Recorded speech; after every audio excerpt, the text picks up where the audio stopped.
სქესობრივი ცხოვრების ყველა ასპექტი, რომელიც საზოგადოების ზრდასრულმა წევრებმა უნდა იცოდნენ.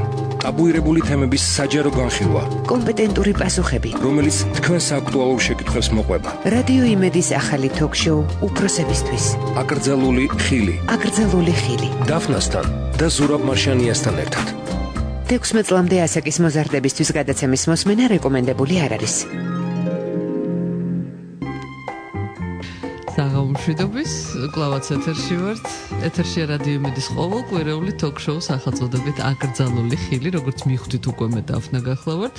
მოვეშვათ კითხვებს ამდენი, რატო დაფნა და რატო არა წიწმატა და რატო არა პეტრუშკა. მე მგონი საკმარისად 15 წელიწადი ეთერში ვარ და ვინც არ იცის, მოკლედ გაზეთებს გადახედოს და ჩემი ინტერვიუ წაიკითხოს სადმე, ოდესმე, არ ვიცი. ამ პროექტის თანაწამყვანი, უბრალოდ სული შემდგმელი ორგანიზატორი, საქართველოს სამედიცინო სექსოლოგიის საზოგადოების პრეზიდენტი, ილიას სახელმწიფო უნივერსიტეტის სრული პროფესორი, საქართველოს საბუნებისმეტყველო მეცნიერებათა აკადემიის ნამდვილი წევრი, ექიმი სექსოლოგი პროფესორი ზურაბ მარშანია მინდა წარმოგიდგინოთ. საღამოშვიდობის ბატონო ზურაბ. მოგესალმებით დაფნა უპირველეს ყოვლისა თქვენ და რა თქმა უნდა ძვირფას რადიო მსმენელებს. როგორც ყოველთვის დავიწყოთ ტელეფონის ნომრების გამოცხადებით, რომელიც სავარაუდოდ დაგჭირდება, უბრალოდ თქვენ დაგჭირდებათ იმისთვის, რომ ჩვენ დაგვეკონტაქტოთ 292118 და 292199. აი ამ ნომრებზე შეგიძლიათ დაგვირეკოთ. ორივე ნომერი მოქმედია და ერთდროულადაც შეგიძლიათ დარეკვა, თუ ერთი იქნება დაკავებული, მეორეზე დაგვირეკეთ. რაც შეეხება ჩვენთან დამეგობრებას, ძალიან მარტივია. შეგიძლიათ Facebook-ის საშუალებით გააკეთოთ ეს, მოგძებნეთ საძიებო სისტემაში ქართულად ან ლათინურად შეიყვანეთ აკრძალული ხილი და შემდეგ დააჭირეთ ღილაკს like, რაც ნიშნავს თქვენს მოწონებას. შემდეგ გახდებით ჩვენი მეგობრები და შესაძლებლობა გექნებათ არა მხოლოდ ჩვენი სურათების ხილვის, რომელიც სხვათა შორის გადაცემის მსვლელობისას იდება რადიო იმედის Facebook გვერდზე, ასევე შეგეძლებათ მოისმინოთ აბსოლუტურად ყველა ის პროგრამა, რომელიც გამოგრჩათ, რომელიც შეიძლება იმ პერიოდში უბრალოდ არც იცოდით, რომ არსებობდა გადაცემა აკრძალული ხილი და ჩვენ ძალიან მალე 1 წლისანი გავხდებით, ასე რომ შეგიძლიათ აბსოლუტურად ყველა გადაცემის ლინკი ნახოთ ჩვენს ბილეთი ამოგვივიდა უკვე? არა, ჯერ არა. ჩვენს Facebook გვერდზე ნახავთ ლინკს, გადახვალთ შემდეგ YouTube-ზე. თუ არა გაქვთ არანაირი სურვილი ჩვენთან დამეგობრების და უბრალოდ გადაცემების მოსმენა გინდათ, მაშინ შეგიძლიათ YouTube-ზე გვიპოვოთ. ოღონდ YouTube-ზე სამწუხაროდ კი არა და ნუ ასე არატომღაც ქართული შრიფტით უნდა აკრიფოთ. თუ არ გაქვთ ქართული შრიფტი და ძალიან ბევრი გვეუბნება ამას, განსაკუთრებით საზღვარგარეთ მცხოვრები ქართველები, რომ არ აქვთ კომპიუტერებზე ქართული შრიფტი. არ მგონია რომ ძალიან რთული მოსაძიებელი მეც ესმწერენ ონლაინ კონსულტაციები, კი რა ვქნა? ქართული შრიფტი არა, კი, მაგრამ სილფაენი რო არსებობს და ეს ინტერნეტით რო არის და Bill Gates-მა აჩუქა საქართველოს ეს სიამოვნება კი არა, მე ვფიქრობ, რომ პატივია, იმიტომ რომ პრივილეგია და პატივი, იმიტომ რომ მოგვეცა საშუალება ჩვენ ამ შრიფტით, ამ სილფაენის შრიფტით, რომელიც გვაჩუქა ჩვენ Bill Gates-მა და Microsoft-მა კომპანიამ, რომ ინტერნეტში ქართულად ვიმუშაოთ, რომ ვაწარმოოთ ქართულად ძებნა და სხვა მოქმედებები. ხო, ამიტომაც მე მგონი ძალიან მარტივია მართლა, ჩატვირთეთ თქვენს კომპიუტერში ქართული შრიფტი, აკრიფეთ შემდეგ უკვე YouTube-ის საძიებო სისტემაში და მოგძებნეთ. როგორც ყოველთვის გეტყვით, რომ ჯერ აუცილებლად ნახავთ მუსიკალურ ჯგუფს. აი შემდეგ კი უკვე წამოვა ჩვენი გადაცემის ფაილები, ასე რომ ცოტა ყურადღებით იყავით, იმიტომ რომ მე ესეც გავიგე, მითხრეს რომ აი ავკრიფე და მუსიკალური ჯგუფის გარდა ვერაფერი ვერ ვნახევ და თუ სურვილი იქნება, ხო იცით, მთავარი სურვილი, თორე მოგძებნით აუცილებლად. რაც შეეხება კიდევ ერთ პატარა განაცხადს, აუცილებლად უნდა გითხრათ, რომ 16 წლამდე ასაკის მოზარდები ალბათ სავარაუდოდ უნდა მოვაცილოთ რადიო მიმღებებს, თუმცა ჩემი აზრით დღეს ძალიან საინტერესო თემაა, პირიქით ალბათ ეს აკრძალვა რო არ ყოფილიყო, მოუწოდებდი ყველას, რომ თქვენ სანათესაოც გადაურეკეთ და ოჯახის წევრებიც მოისვით რადიო მიმღებებთან რამე თუ დღეს სწორედ საქართველოზე ვსაუბრობთ იმაზე და ეს უკვე მეორე გადაცემაა ჩვენ დავიწყეთ უკვე ამ კვლევაზე საუბარი, რომელიც ჩატარდა საქართველოში. ძალიან საინტერესოა, რომ ჩვენ აღარ ვეყრდნობით, თქვათ, აი ამ გადაცემაში, დღევანდელ გადაცემაში, აღარ ვეყრდნობით ამერიკულ კვლევებს, არ ვეყრდნობით რუსულ კვლევებს, არ ვეყრდნობით ევროპულ კვლევებს, ხო? ჩვენ გვაქვს ამის საშუალება და ამის ფუფუნება, ასე ვთქვათ, რომ დავეყრდნოთ სწორედ იმ კვლევას, რომელიც ჩვენს ქვეყანაში ჩატარდა. ჩვენს სოფლებში, ჩვენს ქალაქებში, ჩვენს დაბებში და ჩვენ დანამდვილებით ვიცით უკვე რა მდგომარეობა არის ამ კუთხით აქ. ამიტომაც მეჩვენება, რომ იმისთვის, რომ კი აღარ ვიჭორავოთ ამაზე და ერთმანეთს კი არ ვუთხრათ, რომ არა კაცო, ეხა ტყუილია, ეხა ეს საქართველოში არ იქნება არავითარ შემთხვევაში. აი დაბრძანდით, მოусმინოთ და მე უკვე ვისაუბროთ იმაზე, რა არის საქართველოში, რა შეიძლება იყოს და რა არავითარ შემთხვევაში არ მოხდება აქ.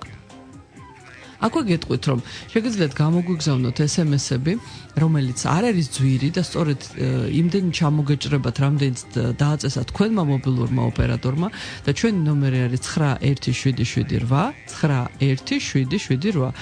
ამ სერვისით რადიო იმედს უზრუნველყოფს კომპანია SMS-Co და თუ მასთან გსურთ დაკავშირება, უბრალოდ ასევე მოიძიეთ ინტერნეტში www.sms.co.g.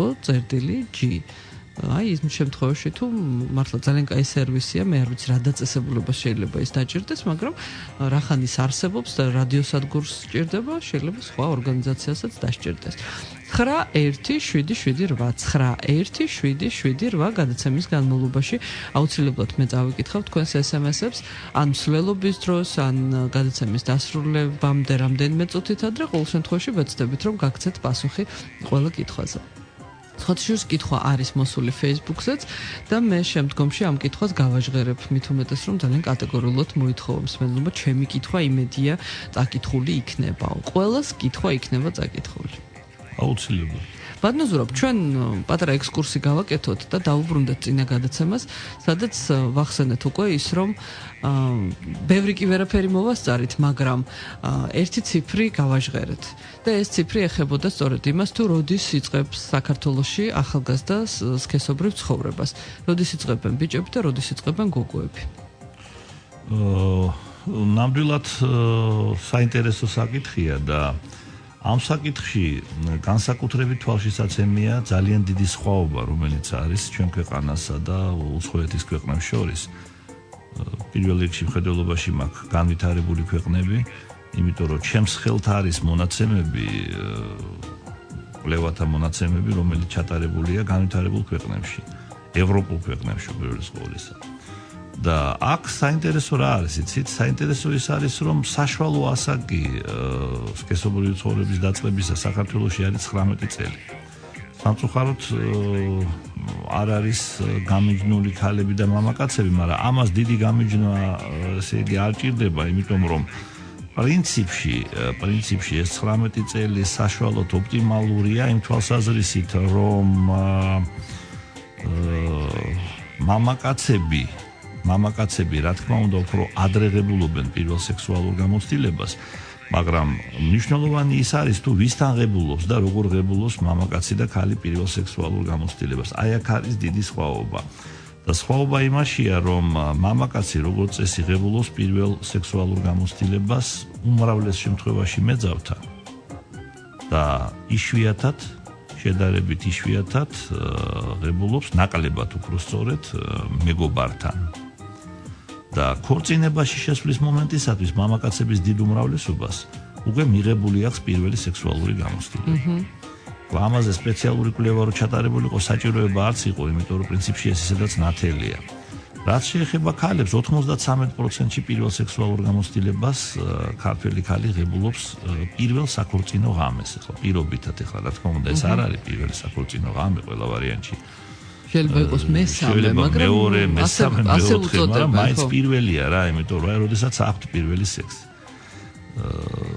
და 7% სულ მოდიოდა ასეთი კითხვები და რატომღაც მეც მეკითხებია ჩათვალეს, რომ ეხლა მე და თქვენ მარტო ამაზე ვსაუბრობთ. ბატონო ზურაბ, ჩვენ ურეკავთ ერთმანეთს, თუ ვხვდებით ერთმანეთს, თუ ეთერში ვართ, თუ ეთერს გარეთ, მე და თქვენ ვსაუბრობთ მხოლოდ სექსზე, ესეთი წარმოდგენა აქვს ბევრს. ეს ხო ბუნებრივია, აი თუნდაც ახლა სუფრაზე რო არის ვიღაც ცნობილი მომღერალი, ხო, რომელიც მთელი ცხოვრება მღერის. თუ არ მღერის და სცენაზე თუ არ მღერის და რეპეტიციებზე და სახშიც ასე ვთქვათ მეცადინეობს ხო ვოკალს არა ესე არ არის კონცერტმეისტერთან ან მარტო და რატომღაც ობივატელს აქვს ესეთი წარმოდგენა რომ როგორც კი ამ ადამიანთან სუფრაზე მოხდება პირველი რაც უნდა გააკეთოს უნდა უმღეროს რა და ამ დროს ახლა კი არ ეჯავრება იმ ადამიანს ახლა ეს კი არ ეჯავრება სიმღერა ეს ხო მისი პროფესია ეს მას უყვარს მაგრამ ეს ხო არ ნიშნავს რომ ახლა ყველასთან უნდა იმღეროდეს და ყველას უნდა უმღეროდეს და ესე იგი ტაშფანდურში იყოს მთელი ცხოვრება ხო უნდა ადამიანს რაღაც დაუშვათ განმარტოვდეს არა მაგრამ რაღაცნაირად თავის სამეგობროში ან სუფრაზე უბრალოდ იჯდეს შეუძლია მოეშვას რა რაღაცა რელაქსაცია მიიღოს და რაღაცა არა ეს ხო არ ესმით ახლა საქართველოში არა ხო მოკლედ მე და თქვენ სექსზე ვლაპარაკობთ ხო მეტი დარდი არ გვაქვს ჩვენ რომ სადაც მოხვდებით ახლა სულ სექსზე ვიმღერებთ და ერთ-ერთი მოტივი სხვათაშორის ჩემი წიგნის დაწერისა ის იყოს რომ არა მაგრამ მეკითხებიან სხვათაშორის მირეკავენ იცით ტელეფონზე მირეხლა ერთი საქმეა, როცა ეკავს პაციენტი, რომელსაც მართლა უჭირს რაღაც სექსოლოგიაში არის გადაუდებელი პრობლემების და ძალიან ხშირად. ძალიან ხშირად. ნურავის გონია რომ სექსოლოგიური პაციენტი არ არის მწვავე პაციენტი. მხოლოდ ქირურგებს, კარდიოლოგებს, თერაპევტებს და ნევროლოგებს შეიძლება ყავდეს მწვავე პაციენტი. არ არის ასე. მაგრამ ასე არ არის, აი რეკავს მაგალითად და რაღაცა ყოფით პრობლემებზე სექსთან მიმართებაში, უნდა ელაპარაკო, უნდა რაღაცა ყველაფერი და აუხსნა და ეკითხება და შეკითხვებიც ყოფილა ესეთი მასტურბაცია რა არის? აი ეხლაც მოვიდა. ხო, რა არის მასტურბაცია? რა არის ერექცია? რა არის დეტომესცენცია? რა არის რეფრაქტერული პერიოდი? ავდექი და დავწერე ეს წიგნი რა. აი გითხოს ნუ ხო და მე რატო გავაკეთე ხა ეს გადახვევა და შეგაწყვეტინეთ ქორწილთან და პირველ ღამესთან დაკავშირებით ჩემთვის უკითხავთ აი დაფნა როგორ გონია შენ აი პირველი ღამე ნამდვილად პირველი უნდა იყოს აი ქორწილის მერე ნასუფრალი არ ვიცი ხა იქ რაღაცა ტორტი ნაჭამი აუცილებლად ნასვამი თუ შევიკავოთ ქორწილში თავი თუ რა ვქნათ აი ზუსტად ერთი წუთი დაგვრჩათ ჩვენ საინფორმაციო გამოშვებამდე იქნებ უცებ უპასუხოთ და მე ისევ კვლევას დაუბრუნდეთ იცით რა, ეს არის საკმაოდ საინტერესო კითხვა იმ თვალსაზრისით, რომ დაკავშირებული არის საკმაოდ სერიოზულ პრობლემასთან სექსოლოგიაში, გადაუდებელ სექსოლოგიაში, ვთქვათ, ურგენტული სექსოლოგია, ეს რაღაცას ვამბობ, რაც არ არის ახლა. urgentული ქირურგია არის, urgentული გინეკოლოგია არის. urgentული შეიძლება უროლოგია იყოს, რა თქმა უნდა, ხო, შარდი შეხუთვა კენჭის გავლა, რაღაცა სასწრაფო საჭირო არის ჩარევა, ხო, ქირურგიული, ოპერაციული. ახლა ოპერაციული სექსოლოგია რო კი არის, მაგრამ ახლა ცოტა სხვა არის ისა. მაგრამ საქმე იმაშია, რომ პირველ ღამესთან, პირველი ღამის პრობლემებთან, პირველი ღამის კოშმარებთან არის დაკავშირებული. კოშმარი იმ შემთხვევაში თუ ეს წარუმატებელი აღმოჩნდა, ესე იგი.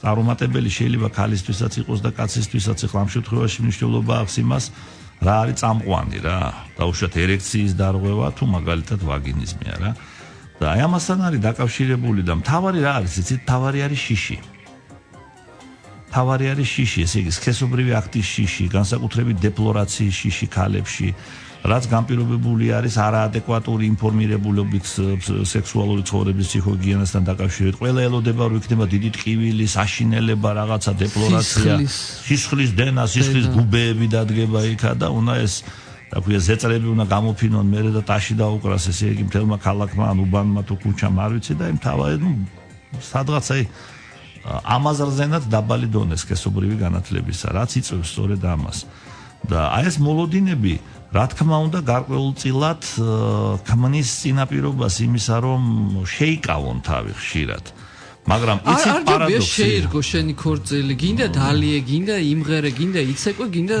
მაინდამეც აი ის ღამე უნდა იყოს აი ქორწილიდან უნდა წავიდეს არ უნდა იყოს მაგრამ საქმე იმაშია რომ მიდის მაინც ამ პირველ ღამემდე რა ასე არის თუ ისე მიდის, ესე იგი ვერ ბედავენ მაინც ამ გამოცდილების მიღებას და ამ ნაბიჯის გადადგმას. არა, მე სხვა რაღაცას გულისხმობ. მე ვიგულისხმე არა ქორწილამდე, არამედ ქორწილის მერე იყოს მეორე, მესამე, მეოთხე, რა ვიცი, დაისვენეთ. სავსებით შესაძლებელია, მაგრამ რა არის, იცით, ახლა აქ აი პარადოქსი არის, რა სექსოლოგიაში ძალიან ბევრია პარადოქსები და პარადოქსი ის არის, რომ ხშირად აი ესეთი გაუბედაობა და გადადება აი ამ გარდაუვალისა უარესია და მაგალითად ვაგინიზმის შემთხვევაში პროვოცირებას აკეთებს დაავადების გამწვავებისა და შესაბამისად წარუმატებლობისა პირველ ღამეს.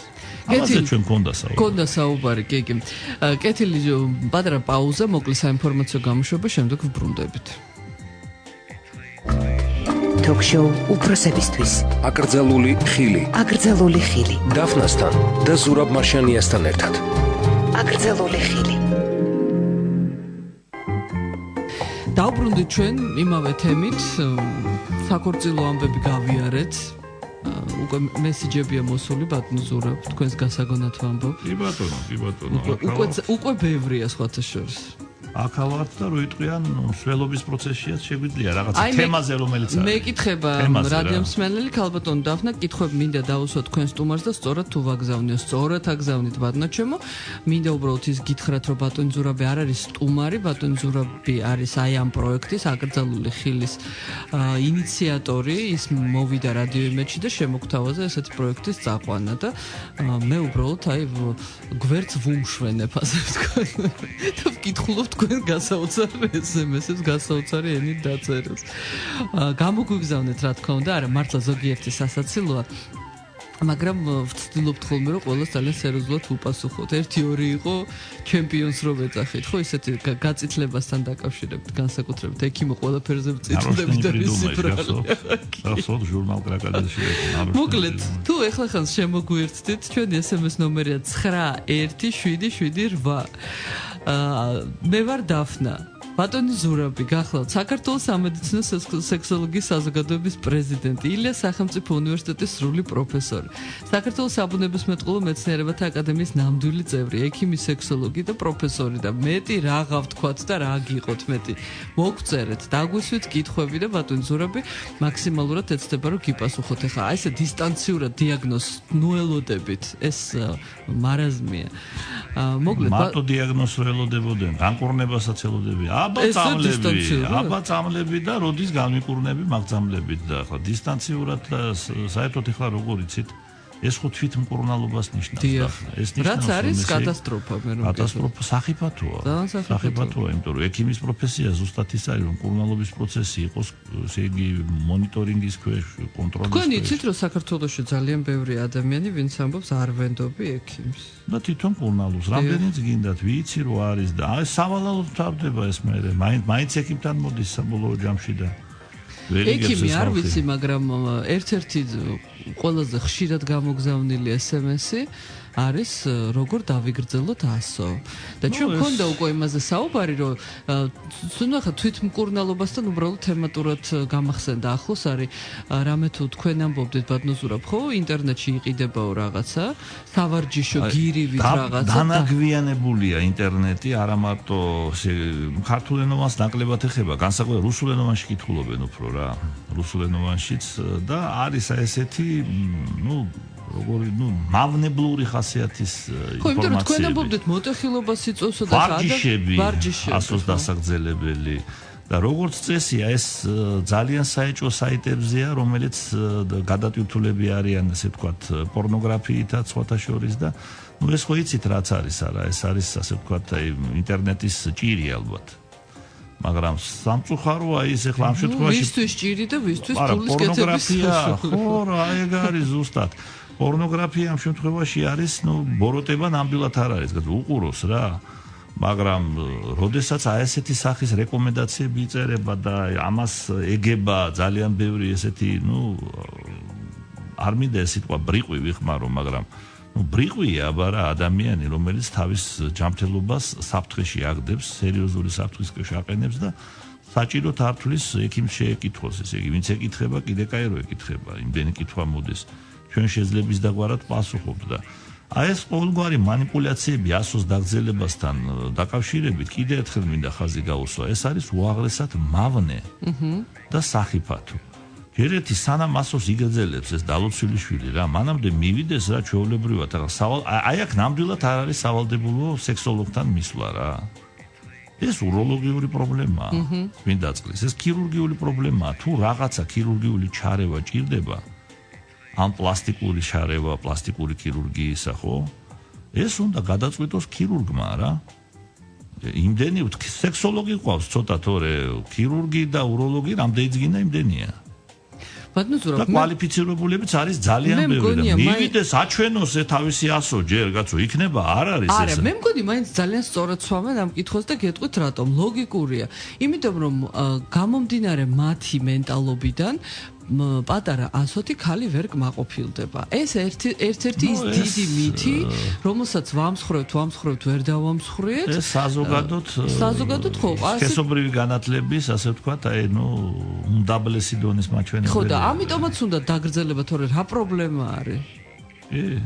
ხო და სწორად მოგმართავენ თქვენ უნდა უპასუხოთ სწორად მე მგონია ასე რომ კი ბატონო არ მეზარება პასუხობ მაგრამ საკმარისია რაზე ვიძახი მე ქირურგს როცა იძახის რომ აი ოპერაცია როგორ ჩავიტარო ვარჯიში როგორ ჩავიტარო რაღაცა მივიდეს რა გამოცდილ უროლოგთან მაგალითად რა იქ ივარჯიშოს აჩვენოს ესე იგი ეს თავისი ასო ის მიცემს თავის რეკომენდაციებს ეს სიგრძესთან დაკავშირებით იმასაც ეტყვის ის კაცი ამას სექსოლოგი არ ჭირდება იმასაც ეტყვის რომ ასოს სიგრძე არასრულიად არ არის ასე ვთქვათ ქალის მიერ ორგაზმის მიღწევის უნართან ახლა ეს იციან რა ეს ყველა მიცის ნებისმიერ ექიმმა და არა ექიმმაც უნდა იცოდეს და უბედურება ისაა რომ არა ექიმებს ეს ინფორმაცია არ აქვს.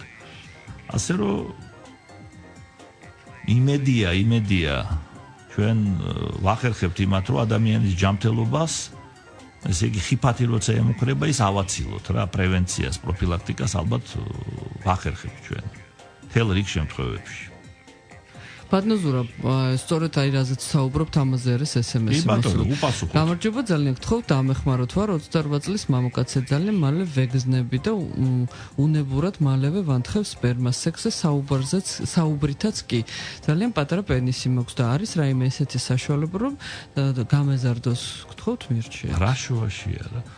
რა შუაშია მაგალითად ნაადრევი ეაკულაცია და ანუ ადრე დანთხევა სპერმისა სქესობრივი აქტის დროს ანუ ამებში დაუშვათ არა რა შუაშია ასოს სიგრძესთან აბსოლუტურად არანაირი კავშირი არ არის ასოს სიგრძესა და ნაადრევი ეაკულაციის შორის და რაც შეეხება ნაადრევი ეაკულაციას საჭირო არის მკურნალობის ჩატარება იმიტომ რომ სხვათა შორის ნაადრევი ეაკულაცია ჩვენ აქ პირველი ღამის პრობლემებზე ვლაპარაკობთ არა ჩვენ აქ ვლაპარაკობთ ესე იგი აი პირველი სექსუალური კავშირით გამოწვეულ შთაბეჭდილებებზე შიშებზე რომელიც არის პირველი ღამისა აი ნაადრევი ეაკულაცია როცა აქვს მამაკაცს მას შეიძლება სერიოზული პრობლემა შეექმნას პირველ საქორწინო ღამეს.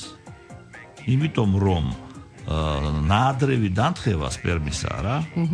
ეს არის ერთ-ერთი წინაპირობა იმისა, რომ დაუშვათ განვითარდეს სქესობრივი აქტის შიში მამაკაცის მხრიდან ამ შემთხვევაში. იმიტომ რომ მან იცის რომ მას აქვს ნაადრევი ეაკულაცია, ანუ მალე ანთხევს სპერმას ის ცდილობს რაც შეიძლება სწრაფად განახორციელოს ეს სქესობრივი აქტი, რაც ქალისთვის არასასიამოვნოა და იმიტომ რომ ქალიც ნერვიულობს ამ დროს არა და შესაბამისად ეს იწვევს მერე იმდენად ძლიერ ნევროფსიქიკურ გადაძაბვას და ტრამირებას მამაკაცისა რომ ამ შემთხვევაში უკვე ნაადრევი ეაკულაციას ვინჩივის ვითარდება ფსიქოგენური ერექციის დარღვევა, ფსიქოგენური ფორმა ერექციის დარღვევისა და აი სწორედ ქვია ამას ფიასკო პირველ საქორწინო ღამეს. ასე რომ ამ შემთხვევაში ჩვენ ნამდვილად ეს თემატიურია ეს კითხვა და კარგი კითხვა უნდა ურჩიოთ კატეგორიულად ადამიანს მამაკაცს რომ ჩაიტაროს მკურნალობა ნაადრევი ეაკულაციისა რომ მით უმეტეს არსებობს ეფექტური საშუალებები მედიკამენტოზური პირველ რიგში პირველი ხაზის თერაპია ითვალისწინებს მედიკამენტების დანიშვნას და დიდ უმრავლეს შემთხვევაში ძალიან კარგად ექვემდებარება მკურნალობას. რა თქმა უნდა, კიდევ ერთი რეკომენდაცია მინდა მივცე. ყოველთვის ეცადოს მიმართოს სპეციალისტს, ანუ ექიმ-სექსოლოგს, იცით? იმიტომ რომ სამწუხაროდ სექსუალური დისფუნქცია ეს არის ისეთი პრობლემა, როდესაც ხშირად აკითხავს პაციენტი სხვა სპეციალობის ექიმებს. საერთოდ სექსოლოგია ინტერდისციპლინარული დარგია დაფნა ამაზე ჩვენ ბევრჯერ ვილაპარაკეთ. და ძალიან ახლოს არის მომიჯნავე სპეციალისტებთან, მომიჯნავე სპეციალობებთან და შესაბამისად ამ მომიჯნავე სპეციალობის წარმომადგენლებსაც ხშირად უჩნდებათ, ასე ვთქვათ, ცდუნება. ყოველად გაუმართლებელი რა თქმა უნდა ცდუნება შეიძლება გასაგები იყოს, მაგრამ გასაგები ეს არ ნიშნავს გამართლებულს რა. და ამიტომაც მოსაზღვრე სპეციალობის, მომიჯნავე სპეციალობის ექიმს გასაგები მიზეზების გამო, სრულიად ბუნებრივი მიზეზების გამო არ ყოფნის კვალიფიკაცია იმისათვის, რომ ჩაატაროს სექსუალური დისფუნქციის ჯეროვანი მკურნალობა. მათ შორის ნაადრევი ეკულაციისა. ნუ გონია ვინმეს, რომ ეს ადვილი სამკურნალოა. საერთოდ პური უნდა მეპურე მაცხოს ყოველთვის. ამიტომ ურჩევდი პაციენტებს და ჩვენს რადიომსმენელებს, რომ მიმართონ ექიმ სექსოლოგს რა. მე არ ვიძახი მაინც და მაინც მე. არ ვიძახი მაგას, არის კიდე სხვა სექსოლოგებიც. თუ ჩემთან უნდა კი ბატონო. ესეთი SMS-ი მოვიდა, აუცილებლად უნდა გავცეთ პასუხი. ქალბატონო დაფნა ბატონო ზურაბ, თქვენი გადაცემა ნამდვილად ქების ღირსი, ერთი მოგრძალებული შენიშვნა მექნება ქალბატონ დაფნასთან, არაერთხელ დამჩარს დაბეჭდილება, რომ გაუთხოვარ ქალბატონებს დასცინით. დიდ პატივს გცემთ და თქვენგან გამკურვებია. იმედია გაითვალისწინებთ. ყველანაირ შენიშვნას მივიღებ, აი ამას ვერ მივიღებ, ნამდვილად მე მაპატიეთ. რა დაცინვა, გულის ტკივილი არის. გულის ტკივილით თუ ვლაპარაკობ, ნამდვილად არავის არ დავცინი, მით უმეტეს გაუთხოვარ ქალბატონებს. ძალიან ბევრი მეგობარი მყავს გაუთხოვარი, ძალიან გული მტკივა ყველაზე. მე ძალიან გვიან გავაჩინე შვილი და ყველას მინდა ვუთხრა, რომ აი ესე ნუ დაჯდებით, ნუ დარჩებით, გააჩინეთ შვილები, გათხოვდით, ნუ იწუნებთ და ასე შემდეგ, ასე რომ მე მაპატიეთ, მაგრამ ვერ დაგეთანხმები თამაში. გავაგრძელოთ ჩვენი საუბარი იმ კვლევაზე, რომელიც აი ესე ბატონო, რომელიც ჩატარდა 2013 წელს ილიას სახელმწიფო უნივერსიტეტში. მოგვაწოდა რისთვისაც დიდი მადლობა. ნამდვილად შესანიშნავი კვლევა. ეს წიგნი არის გამოქვეყნებული დაფნა. ეს წიგნი არის ხელმისაწვდომი. ძალიან კარგი. შეიძლება ესე იგი როგორც უნივერსიტეტის ბიბლიოთეკაში, ასევე გაყიდვაშიც შესაძლებელია იყოს და ეწოდება ამას სექსუალური ქცევა თანამედროვე საქართველოში.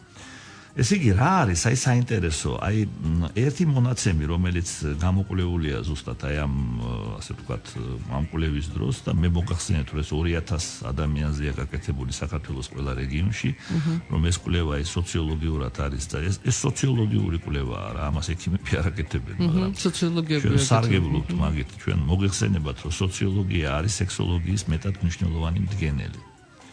და აი საინტერესო არის პირველზე ჩვენ ვილაპარაკეთ პირველ ღამეზე, პირველ სექსუალურ გამოცდილებაზე, სადღებულობს, როგორ ღებულობს ქალი, რანაირად არის ეს გენდერული სხვაობა, ძალიან საინტერესო იყო ხო წინა გადაცემაში.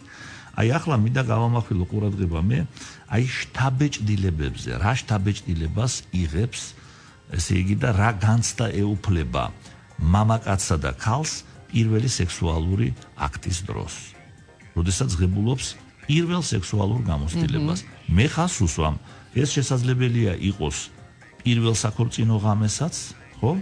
და ეს ქალების 93%-ში ესეა, მაგრამ მამაკაცის შემთხვევაში ეს უფრო მეტად დიდ უმრავლეს შემთხვევაში არის, რა თქმა უნდა, არა პირველი საქორწინო ღამე. თუმცა არის მამაკაცებიც, რომელიც პირველ სექსუალურ გამოცდილებას პირველ საქორწინო ღამეს იღებენ, მაგრამ მათი პროცენტი ნაკლები, ამაზე ჩვენ გვქონდა საუბარი. მაშასე აი მოდი ციფრობრივად განვიხილოთ რა, ძალიან საინტერესოა. რას გძნობს ქალი და მამაკაცი, როდესაც ღებულობს პირველ სექსუალურ გამოცდილებას, როცა მას აქვს თავის სიცოცხლეში პირველი სექსი. და უკაცრავად ვარიანტები იყო, პასუხის ვარიანტები იყო შეთავაზებული, ხო? რამდენიმე ვარიანტია და პირველი ვარიანტი რა არის, ხო გასაგებია სოციოლოგიური კვლევის დროს. უარი. რამდენია? ძალიან საინტერესოა ეს უარი, სხვათა შორის რამდენ პროცენტში, ძალიან მაღალი პროცენტია. უარი რაზე? პასუხის გაცემა. ნუ ახლა ეს როგორი სარჩულით არის? როგორ კვლევაში მონაწილეობა? არა, კვლევა არა, ეს ვიდიან იმ ადამიანთან და ეკითხებიან, ხო? რესპონდენტს. ეს არ არის რესპონდენტი. ფოკუს ჯგუფი არ არის ეს? არა. ფოკუს ჯგუფი არ არის ეს. აბა ქუჩაში გეკითხებიან? ნუ სხვადასხვა მეთოდოლოგია არსებობს ამის, იცით? მე მგონი ფოკუს ჯგუფი არ არის. მეთოდოლოგია არსებობს. არა, შეიძლება ფოკუს ჯგუფიც იყოს, მაგრამ ესე იგი ხო აქ ადამიანს უფლება უარი თქვას. ხო, მაგრამ ამა თუ იმ კითხვაზე. არა, ხო იცის სადაც მივიდა. 14% იძახის უარს ქალი. საერთოდ არ ვიტყვი. ყოველი მეხუთე, ყოველი მეექვსე. რა ვიცი ხა რა შეიძლება როგორ მაკადრებ ესეთ კითხვას. მე მაგალითად მოყოლია პაციენტები ქალები რა. ზოგიერთ საქართველოს რეგიონს ეხება ესა, დასავლეთ საქართველოს რაღაცა ვეკითხები, აი, ქონიათ თუ არა ორგაზმები ცხოვრ. როგორ მაკადრებთ ამას ბატონო, რას ვაკადრებ კაცო, სექსოლოგთან მოვიდა და არ შევეკითხო ქონია თუ არა ორგაზმი, კაცო, ახლა ნუ არ მესმის რა. 14% ქალებისა. მამაკაცებში რამდენმა თქვა უარი დაფნა რა საინტერესოა იცით? 13%-მა. რა ხდება? არ ვიცი. ნუ შესაძლებელია ეს იმითაც არის გამოწვეული, რომ მაგალითად მაინც გულის სიღრმეში, მაინც ჩვენ ისეთი ისტორიული პერიოდი გამოვიარეთ 9 წლიანი უნიკალური რა. როდესაც სოციოლოგიური კვლევაც არ იყო კონფიდენციალური რა. ტელეფონებს ხო გვისმენდნენ არა? გვისმენდნენ და გვიღებდნენ ხო, რა ვიცი, ყველგან. დაწყებული საზოგადოებრივი თავშეყრის ადგილებიდან დამთავრებული ბინებზე რა და ალბათ შეიძლება ამისი გავლენა არის, იმიტომ 2013 წელსა ეს გაკეთებული, მაგრამ ნუ ეს მე მაგალითად პირადად ჩემთვის ეს შოკის მომგვრელია. ამ ხელა პროცენტი უარისა. ეხლა რა არის, რა გზნობა ეუფლება უკვე იმ ხალხზეა ლაპარაკი, რომელმაც მიიღო მონაწილეობა ესე იგი კვლევაში. იმედგაცრუება პირველი. ქალების 3.8%-ს აქვს იმედგაცრუება პირველი სექსუალური კონტაქტის. მხოლოდ 3%?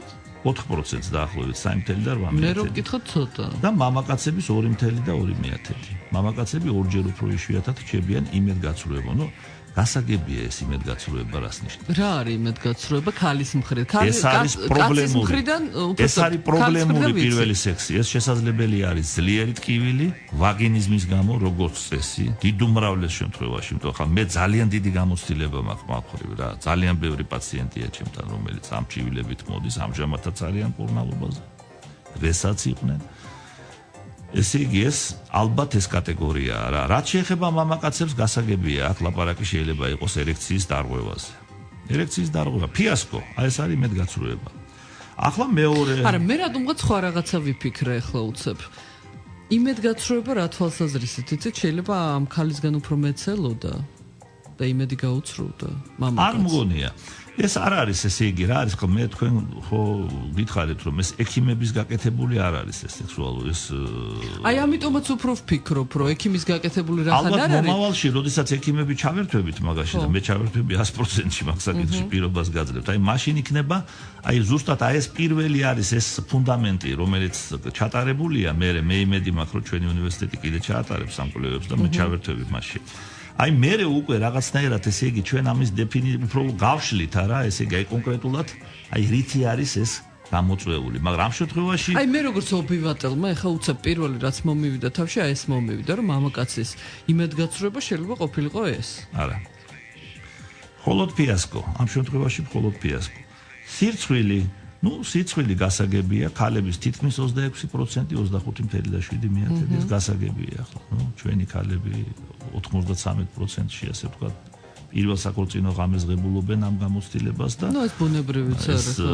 სირცხვილის გარკვეულწილად ეს გასაგებია და მამაკაცების 6.2%. აი ეს 6.2% ჩემი აზრით განპირობებულია ესე იგი ჩემეულ ინტერპრეტაციას ვაძლევ რა. ესე იგი საინტერესოა ხო მართალია რომ სექსოლოგია აძლევს ასეთ ინტერპრეტაციას. ჩემეული ვარიანტი ესე იგი ვარაუდი ამ ინტერპრეტაციისა ის არის რომ ეს 6.2% პირველ სექსუალურ გამოცდილებას სადღებულობდა ამ კვლევით აღმოჩნდა მამაკაცი ვისთან? მე ძავთან. მე ძავთან. აი ზუსტად ესე იგი ეს მეძავი რომელიც არ შეესაბამებოდა მის წარმოდგენას ნაკლებად იმედგაცრუება აი უფრო მეტად აი ეს სიცხვილი რა იმიტომ რომ მაინც მეძავთან აწარმოებს ეხლა სიცხვილი საყვარელი ადამიანისა ნამდვილად ეს ძნელი წარმოსადგენია მესამე სიამოვნება და კმაყოფილება ხო ქალების 26 და 3.1% არც ისე ცოტაა საქართველოს სინამდვილეში მე რომ გითხო ესე იგი მითი ქართველი ქალების და ვითომ და ფრიგიდულობის შესახებ მე მგონი ეს კვლევა ამსხვრევს რა თითქმის მესამედი სიამოვნებას და კმაყოფილებას ღებულობს პირველ სექსუალურ ასე ვთქვათ კონტაქტის დროს არ არის ცუდი მაჩვენებელი რა მამაკაცებში ეს გაცილებით მაღალია 82.1% რა როდესაც ესე იგი 100 არის თუ ისე დაასრულა რა მიაღწია ორგაზმს ხო ამის მერე მამაკაცს ეუფლება ტრიუმფის ასე ვთქვათ განცდა ტრიუმფი აი ეს არის 82%. ამ ამაღლებულ ნოტაზე ხომ არ დავასრულოთ ჩვენი გადაცემის პირველი შიში და ტკივილი ქალების 44% აი ხედავთ აი ეს უკვე საგანგაშოა 44% მამაკაცისა 4% შიში. ნუ ეს უკვე წმინდა ასე ვთქვათ სამედიცინო დიაგნოზია, კოიტოფობია ქვია მაგას, სქესობრივი აქტის შიში. ძალიან მაღალია. და ეს არის განპირობებული სქესობრივი განათლების უმდაბლესი დონით. აი მის განცდით, მომავალი განცდით ასე ვთქვათ, ესე იგი მოლოდინით იმისა, რომ აუცილებლად იქნება ესე იგი ტკივილი, აუცილებლად იქნება სისხლის გუბეები და რაღაც სისულელეები რა და ეთილი განვაგრძობ საუბარს საინფორმაციო გამოშვებისა და მუსიკალური პაუზის შემდეგ და რაც თავარია შეგიძლიათ აი ამ მონაკვეთში დაგვირეკოთ გაესაუბროთ ბატონ ზურაბს 2921188 და 2921199 თუ რაიმე შეკითხვები გაქვთ და SMS-ებს სულ მუდმივად ვიღებთ. Talk-show უпроსებისთვის. აკრძალული ხილი. აკრძალული ხილი. დაფნასთან და ზურაბ მარშანიასთან ერთად. აკრძალული ხილი. კიდევ ერთხელ მოგესალმებით საღამომშვიდობის ქალბატონებო და ბატონებო. გამომდინარე იქიდან რომ დღეს ძალიან ბევრი SMS-ია შემოსული და დაჟინებით ორ-ორჯერ და სამ-სამჯერ გვწერენ ადამიანები და ერთ და იგივე კითხვებს დამშვიდით, დაწყნარდით, აუცილებლად ყველას გიპასუხებთ. გადავწყვიტეთ რომ კვლევაზე საუბარი გავაგრძელოთ შემდგომ გადაცემებში, ახლა კი დავიწყოთ კითხვებზე პასუხის გაცემა. აქვე იმათ ვინც ახლახანს შემოგვიერთდა, მინდა გავუმეოროთ ჩვენი ტელეფონის ნომრები 2921188 და 2921199, თუმცა ამ ნომრით ძირითადად არ სარგებლობთ ხოლმე რამე თუ ჩვენ გვაქვს SMS ნომერი, სადაც არ თქვენი ხმა გვესმის, არც ჩანხართ და ასე შემდეგ. უფრო კონფიდენციალურად მიგაჩნიათ თქვენც და ნუ ჩვენც ალბათ. SMS ნომერი გახლავთ 917778 917778. SMS გზავნილის საფასური არ აღემატება თქვენი ოპერატორის მიერ დაწესებულ თანხას, ამიტომაც შეგიძლიათ არა ერთი SMS-ი გამოაგზავნოთ ჩვენთან. ეთერშია რადიო იმედის ყოველკვირეული ток-შოუ აკრძალული ხილი დამავიწყდა ამის თქმა. მე დაფნა გახლავართ, ბატონი ზურაბ მარშანიაც მოგესალმებათ 2 წუთში საქართველოს სამედიცინო სექსოლოგიის საზოგადოების პრეზიდენტი, ილიას სახელმწიფო უნივერსიტეტის სრული პროფესორი, საქართველოს საბუნებისმეტყველო მეცნიერებათა აკადემიის ნამდვილი წევრი, ექიმი სექსოლოგი. ბატონო ზურაბ, ჩვენ მართლაც ძალიან ბევრი კითხვა შემოგვდის, გამომდინარე კითხვიდან მართლაც ძალიან ბევრი გვისმენს. კი ბატონო. ასაკი მინდა დავაკონკრეტო. ისეთი მიამიტური კითხვებია შემოსული, მე მგონი ბავშვები მაინც გვისმენენ და ალბათ უპრიანია რომ კიდევ ერთხელ თინეიჯერები ხო. ბავშვები ნამდვილად არ გვისმენენ ახლა. ნუ რა ვიცი, ძალიან ბავშვური კითხვები მეჩვენება რომ არის ძალიან ბავშვური კითხვები რა ვიცი. და იცით მე მოზრდილები რომლებიც მოდიან ჩემთან მიღებაზე კონსულტაციაზე, იცით რა კითხვებს მისვავენ? ნუ ჩვენი SMS-ებიდან გამომდინარე. ბავშვების სავარაუდო ბავშვის კითხვა იმ კითხვებთან შედარებით, რასაც მე ვისმენ ზრდასრული ადამიანისგან და ზოგჯერ საშუალო ასაკს გადაცილებულ, რა. მაგალითად, ერთ-ერთ მიღებაზე საშუალო ასაკს გადაცილებულმა ქალმა, როდესაც მე შევეკითხე ერთ-ერთი და უშუალოდ სექსოლოგიური ანამნეზის შეკრება რო დავიწყე, რას მაკადრებთ ბატონო ზურაბო? ესე იგი, თურმე შეკითხვა კი არ უნდა დაუსვა მე იმაზე, რომ დაუშვათ სქესობრივი კავშირი რამდენად ხშირად ქონდა და აქვს ქმართან, აქვს თუ არა აქვს ორგაზმები და ასე შემდეგ. არ შეიძლება. სხვათა შორის, აი მოვიდა კითხვა, ჩვენი რადიომსმენელი გვწერს, ქალი სექსოლოგები თუ არსებობენ, რომ ქალებმა უფრო თამამად დაუსვან კითხვები და ესაუბრონო. რა თქმა უნდა, არსებობენ ქალებიც და არსებობენ კაცებიც, რა თქმა უნდა, არსებობენ, მაგრამ რა ხდება, იცით, ესე იგი, მე მინდა რომ ცოტა ესე იგი, ეს საკითხი გავშალო, მადლობა გადაუხადო რადიომსმენელს ამ კითხვისთვის. იცით რა, ვინ როგორ ჯერ ერთი მაგალითად აი პირადად ჩემი პაციენტების მე მოგახსენეთ, მე ჩემი კვლევაც ამაქვს ჩატარებული, მომართვიანობაზე ჩვენ ვილაპარაკეთ სხვათა შორის, აი ამ კვლევის საფუძველზე მთლიანად საქართველოში როგორი იყო და მე შევადარე სხვათა შორის ჩემ მონაცემებსაც რა და ემთხვევა ერთმანეთს რა პრინციპში, აბსოლუტურად ასე ვთქვათ, ერთი სურათია, რელევანტურია ჩემი კვლევაც და ჩატარებული კვლევაც. და ეხლა რაშია ეცღე 18% მაინც არის ქალები. ჩემი პაციენტების. ცოტა, მაგრამ კარგია. ყოველი მეხუთე. თუ გავითვალისწინებთ რამდენი იყო ეს, როდესაც მე ვიწყებდი მუშაობას, როცა ახალგაზრდა სექსოლოგი ვიყავი 90-80 წლების მიწურულსა რა. ახალგაზრდა შედარებით ვიდრე ახლა. გაცილებით. შედარებით არა გაცილებით ახალგაზრდა ვიყავი, იმის მერე გავიდა, თითქმის 30 წლამდე, ხო? და წელიწადში ერთი ქალი თუ მოვიდოდა ორი, ესეც ბევრი იყო რა. ესე იგი ეს პროცენტი 1-2% გაიზარდა უკვე 10-ჯერ. ეს შთამბეჭდავი მაჩვენებელია და რაც შეეხება მაგალითად ქალთან თამამად მივიდეო, ხო? მე ეჭვი მეპარება რომ მაგალითად აი ქალ სექსოლოგთან ქალი უფრო თამამად მივა და უფრო გულღია იქნება. აი ამ ქალბატონს პრობლემა რა აქვს? არასწორად გონია რა. ფლათ ესე არ არის, ესე იგი, ჩემი პრაქტიკა ცოტა სხვა რამეს მეტყველებს. აი მაგალითად ის ქალი რომელიც მოდის ჩემთან, ხო? გაცილებით უფრო გულღია საუბრის დროს ვიდრე მამაკაცი. რა საინტერესო. მამაკაცი მამაკაცთან მოდის, ხო? ვითომ ნაკლებად უნდა იყოს სიცხილი და ყველაფერი, მაგრამ ასე რო არ არის. მე მიმაჩნია რომ მაგალითად ეს ყველაფერი დამოკიდებული არის ექიმის კვალიფიკაციაზე პირველ რიგში, ხო? სექსოლოგის კვალიფიკაციაზე. და მის მიერ გამოვლენილ საერთოდ ემპათიის უნარზე და მის მიერ გამოვლენილ კონკრეტული პაციენტის მიმართ ემპათიის უნარზე, ხო? და ეს სავსებით რეალური ამოცანაა და რა ვიცი, ჩემი პრაქტიკიდან გამომდინარე, მაგალითად ქალებთან მუშაობა მე უფრო მომწონს ახლა, იმიტომ კი არა რომ ახლა ქალია და არა. უბრალოდ ეს პაციენტი, ქალი პაციენტი მიუხედავად მოარული აზრისა იმის თაობაზე, რომ ქალი პაციენტები არიან ნაკლებად დისციპლინირებულები, ნამდვილად ესეა. რა საინტერესოა, რატო? ეს ნამდვილად ასე. მიუხედავად ამისა, ჩემთვის ბევრად უფრო საინტერესო არის მათთან მუშაობა რა და რო გითხრათ, ესე იგი, აი შედეგებიც უფრო შთამბეჭდავია ქალებში. მამაკაცებში ეს უფრო რუტინულ ხასიათს ატარებს, იმიტომ რომ მამაკაცებში, ასე ვთქვათ, სექსუალური დისფუნქციების კურნალობამ გაცილებით დიდი პროგრესი განიცადა ვიდრე ქალებში. მამაკაცის კურნალობა და განკურნება, მაგალითად, ერექციული დისფუნქციისგან და ნაადრევი ეაკულაციისგან ეს აღარ აღიქმება უკვე რაღაც გმირობად. ეს არის ჩვეულებრივი რაღაცა. მაგრამ ქალთან ესე არ არის. ამიტომაც ეს უფრო ქალის სიგი განკურნება და ქალის მკურნალობა სექსოლოგის მიერ მეტი გამოწვევაა და ეს გამოწვევა უფრო საინტერესოს ხდის ამ პროცესს, ესე იგი ჩემთვის. ბატონო ზურაბ, ჩვენ არ ვიცით ახლა ქალი გვიკავშირდება თუ მამაკაცი, მაგრამ გვანიშნებენ რომ ზარია ეთერში. საღამომშვიდობის. საღამომშვიდობის. აი, სამწუხაროდ აღარ დაგველოდა. ხო, შემდეგი შეკითხვა, გადავიდეთ. გამარჯობათ, ბევრს არ ვეწევი, მაგრამ მაინტერესებს უშლის თუ არა მოწევა ხელს სქესობრივ ფუნქციას.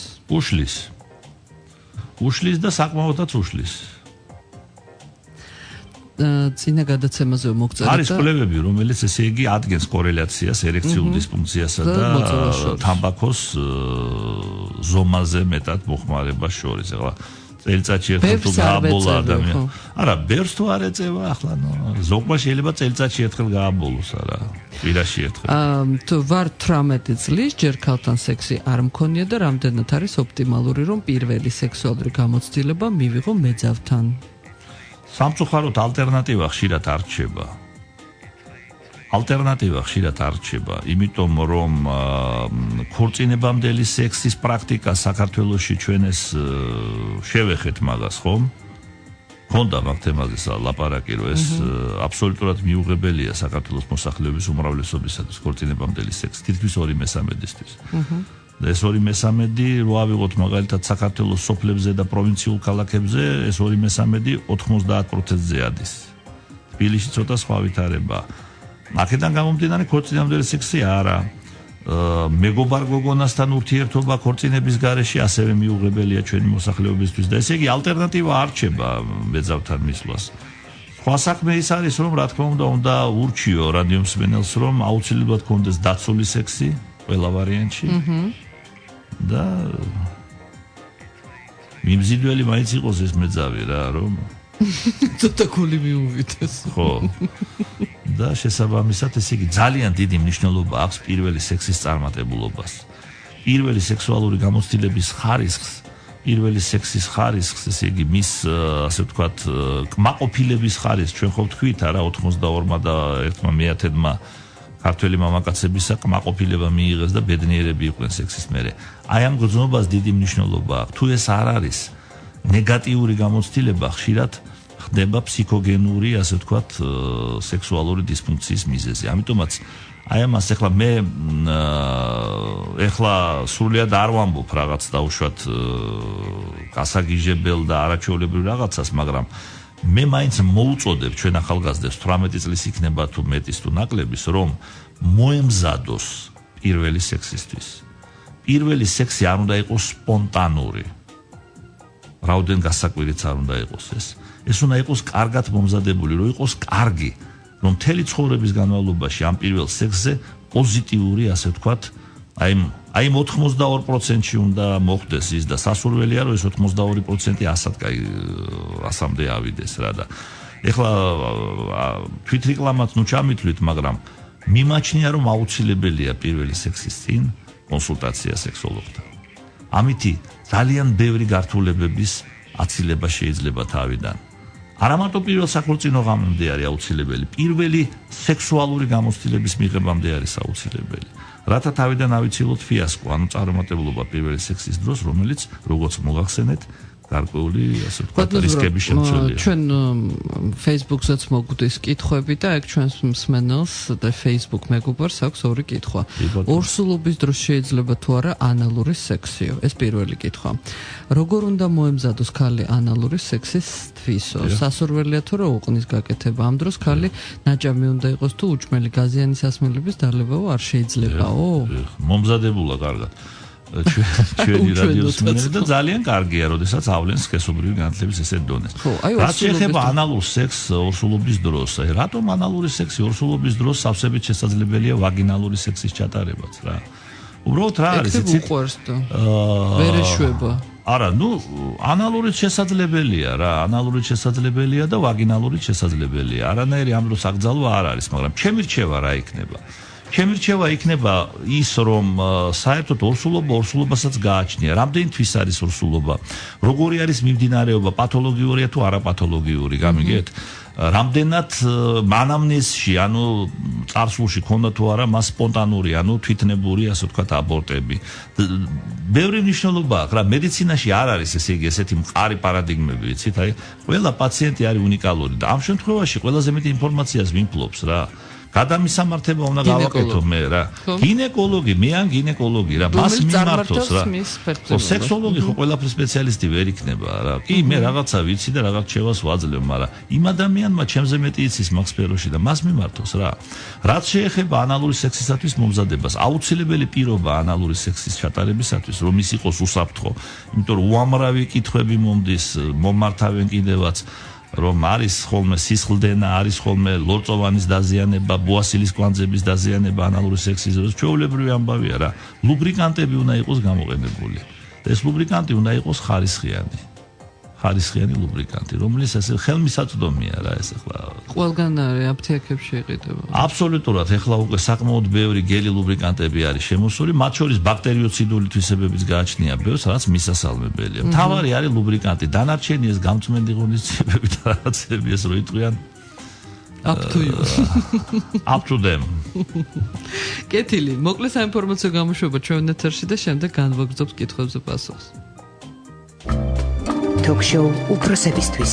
აკრძალული ხილი. დაფნასთან და ზურაბ მარშანიასთან ერთად. აკრძალული ხილი. ბატონო ზურაბ, თუ გახსოვთ ერთ-ერთ გადაცემაში დაგვისვეს კითხვა, რა არის გენეცვალი ეს YouTube-ი, ნუ გადაგვაყოლეთო ამასო. მე მინდა მივმართო უბრალოდ იმ ახალგაზრდა თინეიჯერების კითხვები არის ძალიან ბევრი. თქვენ მაინც ხომ იცით რა არის YouTube-ი?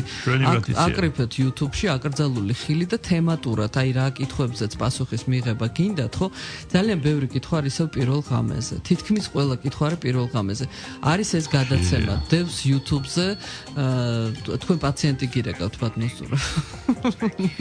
ეს მათი დროა 23 საათი და 30 წუთი და რაც თავარია გადაცემას ასევე ქვია პირველი ღამე აკრიფეთ YouTube-ზე აკრძალული ხილი და შემდეგ მოიძიეთ, იმიტომ რომ მართლა ძალიან ბევრი კითხვა არის ამასთან დაკავშირებით. მოგესალმებით ვარ 36 წლის მყავს მესამე ქმარი სამივესთან მიჭირდა სიამოვნების მიღება დაახლოებით 9 საათი მჭირდებოდა ნორმალურია ეს თუ რამე დარღვევას აქვს ადგილი და სამკურნალო ვარ თუ არაო კი ბატონო ეხლა რა არის იცით ის რომ გაჭირვებით მაგრამ მაინც აღწევს ორგაზმებს ეს ცუდი არ არის უფრო ცუდი არის როდესაც საერთოდ ვერ აღწევს ქალი მაგრამ თვითონ განმარტება ეს სექსუალური დისფუნქციების განმარტებაზე როცა მიდის ლაპარაკი ანორგაზმია თითლება არა მარტო შეუძლებლობა ორგაზმის მიღწევისა არამედ ორგაზმის მიღწევის გართულება თუ ეს ატარებს მყარ და ასე ვთქვათ განმეორებად ხასიათს რა ამ შემთხვევაში სახეზე გვაქვს ხო სამივე ქმართან ერთი და იგივე იყო და რა თქმა უნდა მე ურჩევდი რომ იმკურნალოს ანუ 9 საათი ბევრია ქალისთვის სიამოვნების იცით რა ეს დამოკიდებულია იმაზე რამდენად კმაყოფილია ის და მისი პარტნიორი არსებული სიტუაციით თუ ეს მათთვის მისაღებია შესაძლებელია ნორმის პარაგრაფშიც ესე იგი განვიხილოთ ეს მაგრამ თუ ეს დისკომფორტს იწვევს და რახან გვეკითხება დისკომფორტს იწვევს მე ეჭვი მაქვს გონევრული ეჭვი რომ ეს იწვევს დისკომფორტს და ამიტომაც ესე იგი ურჩევდი რომ მიმართოს სექსოლოგს და ყოველ შემთხვევაში შეიძლება ამ პროცესის დაჩქარება რა და მე მგონი ცუდი არ იქნება აი კიდევ ასეთი კითხვა ბოქვენის ძulis გატეხვის შემთხვევაში სექსი დასაშვებია და შვილოსნობისთვის საშიში ხომ არ არისო ეს უიშვიათესი მე არ ვიცი ეს მამაკაცის კითხვაა თუ ქალის რა და საერთოდ ესე იგი ბოქვენის ძვალი მცირე ზრუში იმყოფება ბოქვენის ძვალი და ბოქვენის ძვლის ტრავმა გარკვეულწილად არის რისკ ფაქტორის შემცველი სექსუალური დისფუნქციების განვითარების თვალსაჩინო მაგრამ პირველ რიგში მაინც მამაკაცებში ქალებში შედარებით ნაკლებად არ მგონია რომ ბოქვენის ძვლის მოტეხილობამ რაღაცა პრობლემა შეუქმნას შვილოსნობას არ მგონია მაგრამ ისევ და ისევ ყველაფერი ინდივიდუალურია ხო მართალია ახლა კონკრეტულად ჩვენ არ ვიცით რა შემთხვევასთან გვაქვს საქმე როგორი მოტეხილობა იყო აუცილებელია რომ რამდენჯერაც ერეგირებულია იმდენჯერ დანთხევა მოხდესო და არ არის აუცილებელი და ვნებს თუ არა რამესო რამე ზიანი შეიძლება თუ არა მიაყენოს მამაკაცის სასქესო ორგანოს ორალურმა სექსმა აი ესეთი ორალურმა სექსმა შეიძლება მიაყენოს ზიანი ეს ხდება იმ შემთხვევაში როდესაც პარტნიორი რომელიც ფელაციოს ეწევა რა ქალი ამ შემთხვევაში მას აქვს კბილები რომელიც აი ან მონატეხია ან შეიცავს რაღაც ასე ვთქვათ წვეტიან წანაზარდებს რომელმაც შეიძლება დააზიანოს სასქესო ორგანო აი ეს არის რისკი შესაბამისად ესე იგი თუ ეს სექსი არ არის დაცული ამ შემთხვევაში ნუ არ არის გამორიცხული სქესობრივი გზით გადამდები ინფექციების განვითარებაც ორალური სექსის შედეგად აი ეს არის პირველ რიგში რისკი გთხოვთ ხმამაღლა არ წაიკითხოთ კომენტარი არ გაუკეთოთ კითხვები რომ დავსვით имаზე არ დაგვრცინოთო სხვა ყველაფერი მომწონს თქვენიო და ხმამაღლა თუ არ წავიკითხეთ და კომენტარი თუ არ გავიკითხოთ პრობლემა ამ შემთხვევაში ესე იგი მაინც უნდა გავაფრთხილოთ ჩვენი რადიო მსმენელი რომ ეს არის აბსოლუტურად ანონიმური რომ შეუძლებელია ასე ვთქვათ იდენტიფიცირება პრაქტიკულად შეუძლებელია და რომც იყოს შესაძლებელი მაგალითად რესპონდენტის იდენტიფიცირება ჩვენ ამას არ დაუშვებთ მართალია რა მიუხედავად იმისა რომ ჩვენ გვაქვს საშუალება რომ გავცეთ პასუხი წერილობით აი თქვენგან SMS-ი მოვიდა მე აქვე ვზივარ და შემიძლია თქვენ გიპასუხოთ ეს შესაძლებელია მაგრამ თქვენი ვინაობა მიუხედავად იმისა რომ მე ვხედავ იმასაც გავახმაურებ თუ არა თქვენს ნომერსაც ვხედავ რომელი ოპერატორიდან წერთ ბილაინია ჯოსელია მაგთია მე ვხედავ ყველაფერს მაგრამ არავით არ ვიცი რატო გაუჩნდა კონფიდენციალობის დარღვევას ადგილი არ აქვს ჩვენ ამაზე ვართ პასუხისგებელი ვართ და მოგესალმებით ეთანხმებით თუ არა იმ მოსაზრებას რომ 30 წელს გადაცილებულ გოგონას დაოჯახება ძალიან ავნებს მის ჯანმრთელობას თუნდაც გვიან ასაკში შვილის გაჩენა სისულელე აბსურდი და უაღრესად მავნე იდეა ასე ვთქვათ დაოჯახება ნებისმიერ ასაკში არის მისასალმებელი მithumetes 30 წელი ეს არ არის ესე იგი არც დაგვიანებული და მithumetes არც ნაადრევიც არ არის ახლა რაც ვარ თქვას რა შვენიერი ასაკია ქორწინებისთვის და შვილოსნობისთვის გამარჯობათ გისმენთ ვარ 17 წლის ძალიან სამწუხაროა რომ სკოლებში არის სწავლება სექსოლოგია თქვენ თქმის არ იყოს მართლაც გაუნათლებელი თაობა მოდის ამ თემასთან დაკავშირებით და ერთი შეკითხვა მაქვს ბატონ ზურაბთან. ქალებსაც ისეთივე მოთხოვნილება აქვს სექსის როგორც მამაკაცებს და ძირითადად ეს მოთხოვნილება რა ასაკში კვეთრდებაო?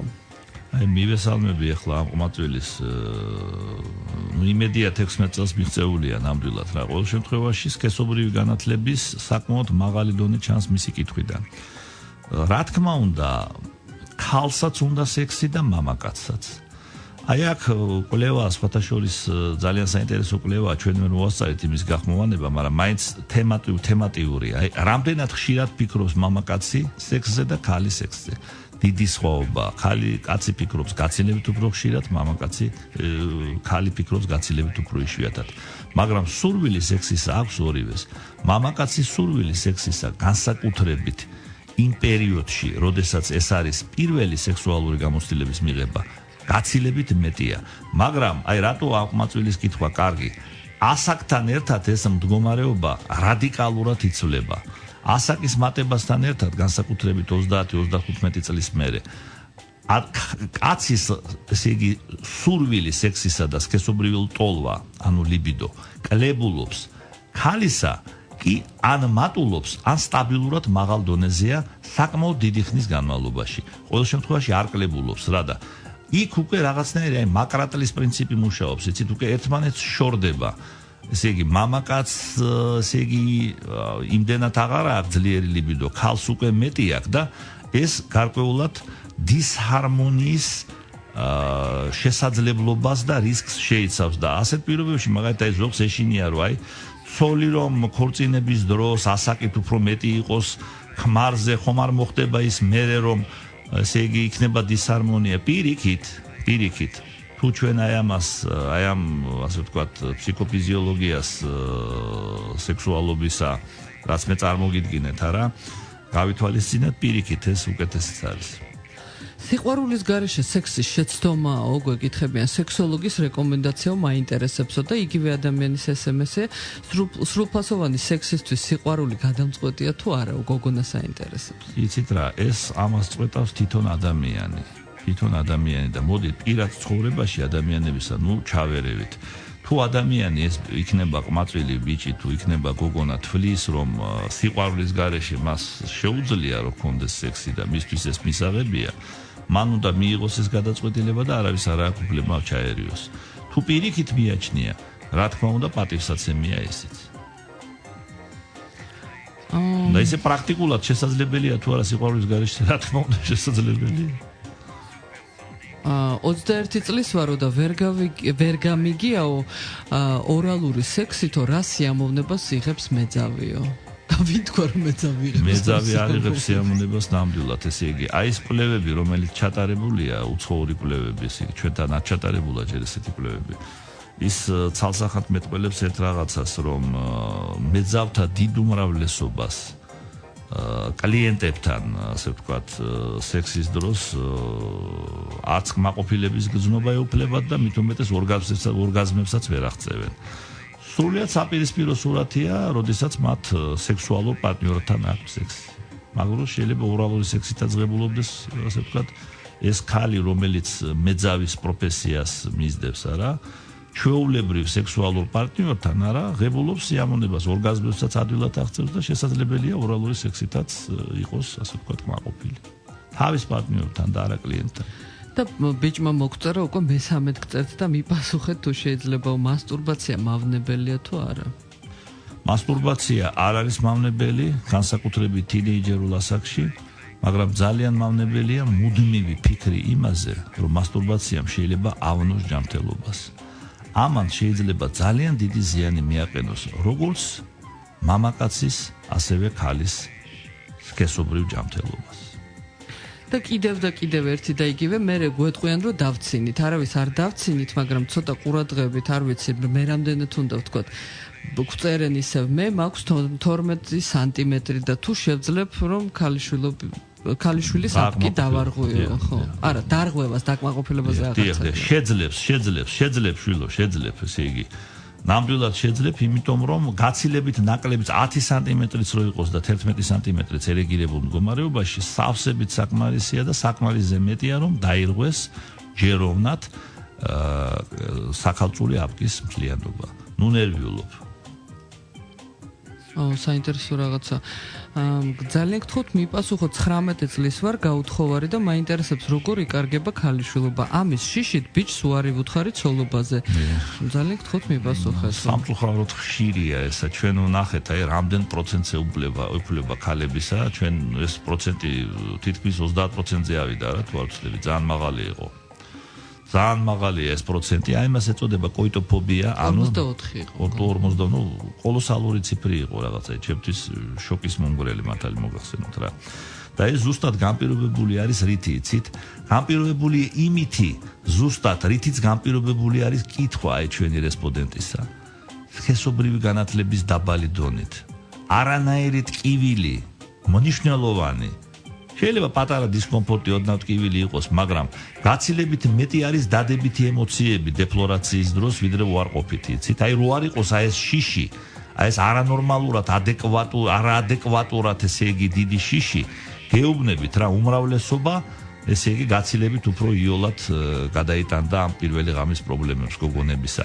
შესაბამისად არა ძალიან მარტივადაც ხდება ეს დეფლორაცია, ქალწულობის დაკარგვა, აბსოლუტურად არანაირ პრობლემებთან ეს არ არის დაკავშირებული, მაგრამ გოგონამ უნდა მოახერხოს გადალახოს ეს შიში, იცით? იმიტომ რომ ამ შიშის ასე ვთქვათ გამყარების ფიქსაციის პირობებში ძალიან დიდია იმის ალბათობა, რომ განვითარდეს ისეთი საკმაოდ სერიოზული სქესობრივი აშლილობა, რომელსაც ეწოდება ვაგინიზმი და აქ უკვე სექსოლოგის ჩარევის, მაღალკვალიფიციური სექსოლოგის ჩარევის გარეშე შეუძლებელია წარმატების მიღწევა. სამწუხაროდ ჩვენი გადაცემისთვის განკუთვნილი დრო ამოიწურა, მე უნდა მოვუბოდიშო ყველას ვისი SMS-იც ვერ მოვასწარი და ვერ წავიკითხე პირდაპირ ეთერში. მეტი წილი მე მგონი. არა, თქვენ წარმოიდგინეთ, დღეს არის რეკორდულად მაღალი მათ ჩვენ ძალიან დიდი ციფრი 100-ს უახლოვდება. ხო და ამიტომაც ნამდვილად ვერც მოვასწრებდით. ამიტომაც თქვენ კითხვებზე პასუხებს იპოვით აუცილებლად YouTube-ში, თუ ჩვენს გადაცემას მოიძიებთ, დაგვიმეგობრდით Facebook-ზე ასევე. მინდა ვუთხრა რამდენიმე მსმენელს, რომ თქვენი SMS-ები უბრალოდ არ იკითხება, იმიტომ რომ ეტყობა რაღაცა შრიფტი გაქვთ ისეთი, რომ ტექნიკური მიზეზების გამო და ნუ რა არის ვაგინალური სექსი და საერთოდ მენსტრუაციის პერიოდში შეიძლება თუ არა სექსი, ამ ყველაფერს ამოიკითხავთ ბატონ ზურაბის წიგნშიც და სხვათა შორის აი ბოლო კითხვა მინდა დაგისვათ და ესეც მსმენელის შეკითხვა, რა ეწოდება თქვენს წიგნს ბატონ ზურაბ და სად შეიძლება მისი შეძენა. ნუ შეძენა საფრთხო ჯერ არ მომავალში უკვე მიდის მუშაობა გამომცემლობაში და უკვე ტიპოგრაფიაში შეიძლება ითქვას უკვე დაკაბოდანებულია ეს წიგნი. მე მეცაც გეტყვით უკვე მზად არის მხატვრული გაფორმება გარეკანისა, რომელიც მე მოვიწონე და ეს საბოლოო ვარიანტზე მუშაობთ ახლა მხატვართან ერთად. და წიგნს ეწოდება სამედიცინო სექსოლოგიის ნარკვევები, ეს იქნება წიგნი პირველი, რაზედაც მამაღლა არ ლაპარაკობენ, ეს ეწოდება. ეს ალბათ ყველაზე საინტერესო არის ფართო აუდიტორიისთვის რა. იმიტომ რომ ეს ექიმებისთვისაც საინტერესოა რა თქმა უნდა, მაგრამ აი აქ არის ზოგადი საკითხები, იცით, აი ზოგადი სამედიცინო სექსოლოგიის ზოგადი საკითხები, რომელიც საინტერესოა. გაიყიდება, მე ვფიქრობ, საკმაოდ მალე, ნუ მაქსიმუმ ერთ თვეში, უკვე გაყიდვაში უნდა იყოს წესით ბიბლუსის ქსელში, დაგეგმილი მაქვს. და ნუ გარდა მაგისა იქნება ასევე სხვა ღონისძიებებიც, ეს პრეზენტაციები იქნება თუ რაღაცა. მე მგონი ჩვენ რადიო გადაცემაში შევატყობინებთ, თუ სადმე იქნება პრეზენტაცია თბილისში ან საქართველოს სხვა ქალაქებში, ჩვენ ამას შევატყობინებთ ჩვენ რადიო მსმენელებს. დიდი მადლობა ყველას, ვინც გვისმინა, ყველას, ვინც გამოგვიგზავნა თუნდაც ერთი SMS-ი. კარგად ბრძანდებოდეთ მომდევნო გადაცემებში, კიდევ განვაგრძობთ თემას იმისა თუ რა ხდება დღეს საქართველოში, ანუ სექსუალური ქცევა დღევანდელ საქართველოში. კარგად ვფიქრობ, რომ საინტერესოა ეს ყველაფერი, იმიტომ რომ ამ ასე ვთქვათ, ამ ციკლში კითხვების ხარისხიც რაღაც უფრო საინტერესოა და თემატიური კითხვების რაოდენობა მოიმატა დაფნა, თუ მეჩვენება, მე მგონი არ მეჩვენება. ნამდვილად ესეა. ამიტომაც კიდევ ერთხელ ესე იგი მოგესალმებით ჯულფასო რადიო მსმენელებო და გემშვიდობებით დილინებისა. კარგად იყავთ. სქესობრივი ცხოვრების ყველა ასპექტი, რომელიც საზოგადოების ზრდასრულმა წევრებმა უნდა იცოდნენ. ტაბუირებული თემების საჯარო განხილვა, კომპეტენტური პასუხები, რომელიც თქვენს აქტუალურ შეკითხვებს მოყვება. რადიო იმედის ახალი ток-შოუ უფროსებისთვის. აკრძალული ხილი. აკრძალული ხილი. დაფნასთან და ზურაბ მარშანიასთან ერთად. 16 წლამდე ასაკის მოზარდებისთვის გადაცემის მოსმენა რეკომენდებული არ არის.